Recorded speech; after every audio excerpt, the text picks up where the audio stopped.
જય શ્રી કૃષ્ણ. રાધે રાધે. વિષ્ણુ, આજે આપણે છે ને પાઇનેપલ એટલે અનાનસનું બિલ સારું સિદ્ધ કરવાનું છે. જેના માટે હું આપને કહું તો આવી રીતે જો છે ને પાઇનેપલ છે ને સિદ્ધ કરેલા મળે છે. કારણ કે પાઇનેપલ છે ને સરળતાથી આપણે સિદ્ધ નથી કરી શકાતું, થતું નથી આપણાથી બહુ સરળતાથી. તો આવી રીતે પાઇનેપલ લઈ લેવાના. આપણે 40-50 રૂપિયાના લઈ લઈએ તો ઘણું બધું આવી જાય છે.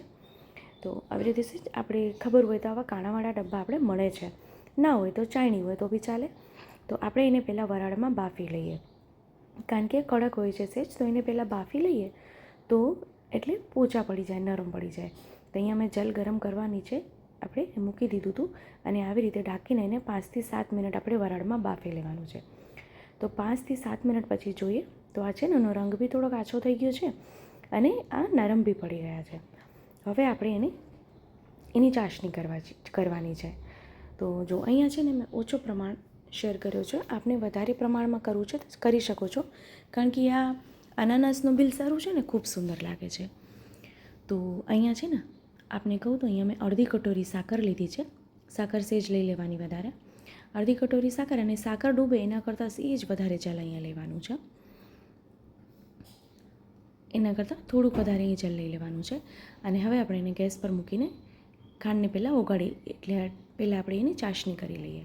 અને એમાં સાથે સાથે મેં કેસરના તાર બી પધરાવી દીધા છે, જેથી શું છે કે એનો રંગ સુંદર આવી જાય. જેમ જેમ જલ ઉકળશે તેમ એમાં સુંદર રંગ પકડાશે. તો અહીંયા આપજો તો ખાંડ બી અહીં ઓગળી ગઈ છે, પણ હજી એને 2 મિનિટ આપણે બોઇલ કરી લઈએ, પછી આપણે પાઇનેપલ પધરાવીએ.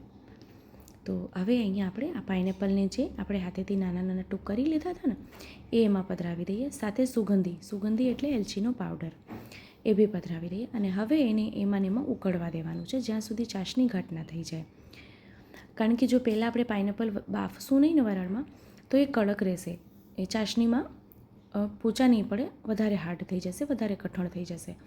તો અહીંયા આપજો તો ચાસણી ધીરે ધીરે બળવા માંડી છે, ઘટ થવા માંડી છે અહીંયા ચાસણી.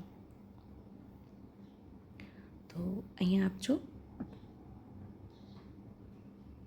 તો અહીંયા ગેસની આંચને હવે આપણે બંધ કરી દેવાની છે અને બિલસારુંને આપણે ઠંડુ કરવા માટે મૂકી દેવાનું છે, કારણ કે હજી આ ઘટ થશે જેમ ઠંડી થશે એમ.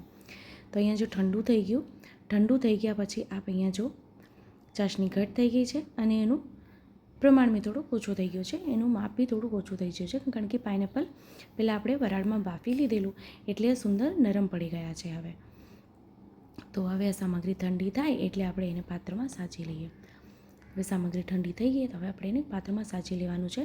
તો ખૂબ સુંદર અને સરળ રીતે અહીંયા પાઇનેપલનું બિલ સારું આપણે સિદ્ધ કર્યું છે.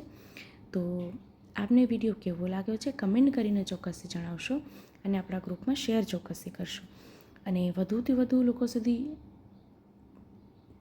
શેર કરશો વિડીયો, જેથી વધુ લોકો સુધી વિડીયો પહોંચી શકે. તો આ બિલ સારું છે ને આપ ક્વોન્ટિટીમાં એટલે વધારે પ્રમાણમાં કરી શકો છો. અને હા, એને ફ્રીજમાં રાખવાની જરૂરત નથી, નહીં તો ચાસણી છે એકદમ કઠણ થઈ જશે, અને બહાર જ રાખવાનું છે રૂમ ટેમ્પરેચર પર. આપણે જેવી રીતે મીઠું અથાણું કરીએ છીએ, જેવી રીતે છુંદોકી કરી આવડે છે એવી રીતે જ છે. તો ચેનલ પર નવા આવ્યા હોય તો ચેનલને સબસ્ક્રાઈબ કરશો, બેલ આઇકન હિટ કરશો, જેથી જ્યારે બી કોઈ સામગ્રીનો કે શૃંગારનો વિડીયો મૂકું તો આપ સુધી નોટિફિકેશન આવી જાય. તો આપણે ફરીથી મળશું આવી રીતે જ નવા વિડીયો નવી સામગ્રીની સાથે. ત્યાં સુધી આપ સૌને મારા જય શ્રી કૃષ્ણ.